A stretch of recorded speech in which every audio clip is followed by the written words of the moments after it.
কুড়িগ্রাম 4 এবং 3 দুটো একসাথে আসন হওয়ার কারণে শুধু জিওগ্রাফিকভাবে যে আমরা একসাথে তা না, সংসদেও আমাদের আসনের বিন্যাস হয়তো একসাথে হবে।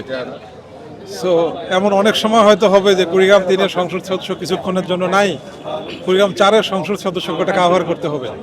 কুড়িগ্রাম 4-এর সংসদ সদস্য কোনো কারণে নাই, হয়তো কুড়িগ্রাম 3-এর সংসদ সদস্যকে কাভার করতে হবে। এই জন্য কুড়িগ্রাম 3 এবং 4 আমরা একসাথে ঐক্যবদ্ধভাবে আমরা কাজ করব।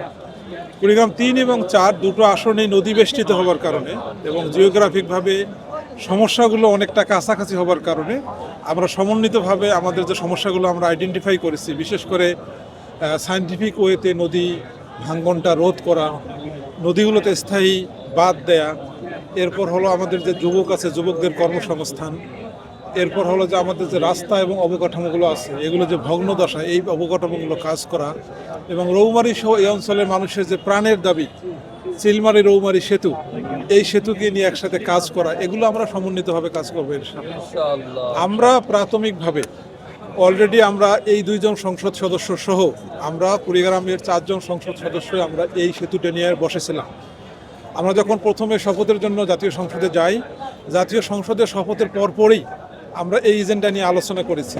আমরা দেখেছি যে এটি নিয়ে ইতিপূর্বে অনেকগুলো কাজ এগিয়ে গেছে, অনেক আন্তর্জাতিক সংস্থা আছে যারা এ ব্যাপারে কাজ করার জন্য আগ্রহী, এ মর্মেও আমরা কিছু খবর পেয়েছি।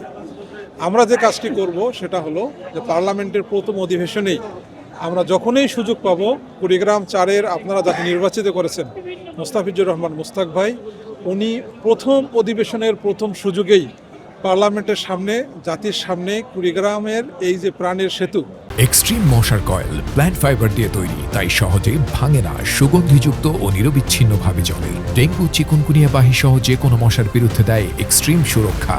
চিলমারি এবং রৌমারীর যে সেতু, এই সেতুর দাবিটি সংসদে উপস্থাপন করবেন এবং কুড়িগ্রাম 3-এর সংসদ সদস্য হিসেবে আমি সহ আমাদের সকল সংসদ সদস্যগণ এই দাবির সমর্থনে আমরা হাত তালি দিয়ে, আমরা টেবিল চাপিয়ে আমরা এটাকে সমর্থন দিব, এই মর্মে আমরা সিদ্ধান্ত নিয়েছি ইনশাআল্লাহ। দ্বিতীয় হলো যে এর যে সম্ভাব্যতা, এর ফাইন্যান্স, এটা কিভাবে হতে পারে, এটা কিন্তু একটা মেসিভ কাজ এবং এই সেতুটা যদি হয়, এই সেতুটা কিন্তু বাংলাদেশের সবচেয়ে বড় লম্বা দীর্ঘ সেতু হবে এবং কত বড় নদীর উপরে এই সেতুটা হবে। সো এখানে ফান্ড সহ অনেকগুলো টেকনিক্যাল কাজ আছে, এই বিষয়গুলোতে যারা এক্সপার্ট আমরা তাদের সাথে যোগাযোগ করার চেষ্টা করছি। আমরা কুড়িগ্রাম 4, কুড়িগ্রাম 3 সহ কুড়িগ্রামের মানুষদেরকে সাথে নিয়ে এই সেতু বাস্তবায়নের জন্য সংসদের বাইরে গোল টেবিলে এবং হলো যে বুদ্ধিভিত্তিক আন্দোলনে, লেখনীতে, সাহিত্যে, কথায়, কবিতায়, গানে, ভাওয়াইয়ায় সব কিছু মিলে আমরা মানুষদেরকে ঐক্যবদ্ধ করব এবং সাংবাদিক সমাজদেরকে হাতের সাথে নিয়ে আমরা এই দাবিটি বাস্তবায়নের জন্য সর্বোচ্চ প্রচেষ্টা চালাবো ইনশাআল্লাহ। আমি ইতিমধ্যে কিছু কিছু জায়গায় বলেছি যে ঐশ্বরিকভাবে একটি এই সেতুটি বাস্তবায়নের জন্য আমার কাছে একটি লিঙ্ক এসেছে।